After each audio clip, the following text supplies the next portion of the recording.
আসসালামু আলাইকুম everyone, this is Samia বিনতে মনির। আমার আজকের রেসিপি হচ্ছে পিৎজা।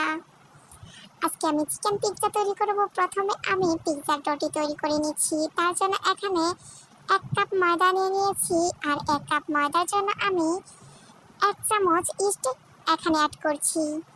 তারপর দিয়ে দিচ্ছি পরিমাণ মতো লবণ, 1 চামচ তেল। শুকনো উপকরণগুলো আমি চামচের সাহায্যে ভালোভাবে মিশিয়ে নিচ্ছি। এরপর কুসুম গরম পানি দিয়ে একটি নরম ডো তৈরি করে নিব। সাধারণত রুটির থেকে পিৎজা ডোটি অনেকটাই নরম করতে হয়। আমি এখানে একটু বেশি পরিমাণে পানি দিয়ে দিয়েছি।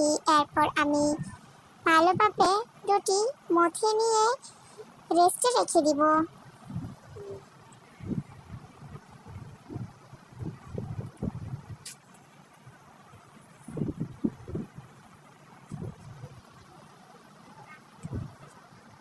ডোটি রেস্টে রাখার পর আমি এখানে হোয়াইট সস তৈরি করে নিচ্ছি পিৎজা অ্যাড করার জন্য। প্রথমে আমি 1 চামচ তেল দিয়ে দিয়েছি,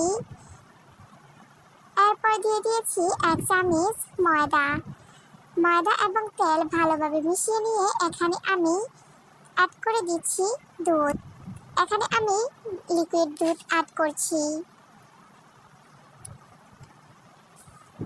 এরপর দুধ দেওয়ার সাথে সাথে ভালোভাবে মিশিয়ে নিতে হবে দুধের সাথে সেই আটা গোলাগুলো। কিছুক্ষণ জাল করার পরে আমি এখানে অ্যাড করে দিচ্ছি 1টি গোলমরিচ গুঁড়ো এবং চিলি ফ্লেক্স, পরিমাণ মতো লবণ এবং চিনি। হোয়াইট সসটা আমি আমার রেসিপিতে তৈরি করি, এটা আমি কারো কাছ থেকে দেখিনি। আপনারা চাইলে এভাবে তৈরি করতে পারেন বা অন্যভাবেও তৈরি করতে পারেন। সবগুলো উপকরণ ভালোভাবে মিশিয়ে নিয়ে আমি নামিয়ে রেখেছি। হোয়াইট সস নামানোর পরে ঠান্ডা হলে এর টেক্সচারটি আরও ঘন হয়ে যায়, তাই পাতা থাকার কালীনই নামিয়ে নিতে হবে। অনেকে দুধের সাথে এই আটার মিশ্রণটি মেশাতে পারে না, সেজন্য আপনারা চাইলে আগে থেকে দুধ আটা একসাথে মিশিয়ে নিয়ে এরপর চুলায় বসিয়ে জাল করে নিতে পারেন। এরপর আমি যে পিৎজা ডোটি তৈরি করে রেখেছিলাম সেটি নিয়ে আমি একটি বাটির মধ্যে ভালোভাবে সেট করে নিয়েছি। বাটির মধ্যে আগে থেকে আমি তেল ব্রাশ করে নিয়েছিলাম। এরপর হাতের সাহায্যে ময়দার ডোটি ভালোভাবে স্প্রেড করে দিয়েছি। এরপর উপরে আমি কাঁটা চামচের সাহায্যে কেটে কেটে নিয়েছি যাতে করে পিৎজার রুটিটি ফুলে না ওঠে। এরপর টমেটো সস এবং যে হোয়াইট সসটি তৈরি করে রেখেছিলাম সেটি ভালোভাবে দিয়ে দিয়েছি।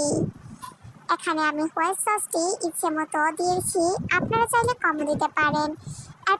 এরপর আমি ইচ্ছে মতো কিছু চিকেন ফ্রাই, কাঁচামরিচ এবং পেঁয়াজ দিয়ে ভালোভাবে সাজিয়ে নিয়েছি। এরপর 30 মিনিটের জন্য আমি চুলায় বসিয়ে রেখেছিলাম। এই হলো আমার পিৎজার ফাইনাল লুক। আমি একটি ছুরি দিয়ে ভালোভাবে পিৎজাটিকে কেটে নিয়েছি, আর নিচের সাইডটি আমি দেখিয়ে দিচ্ছি কীরকম হয়েছে।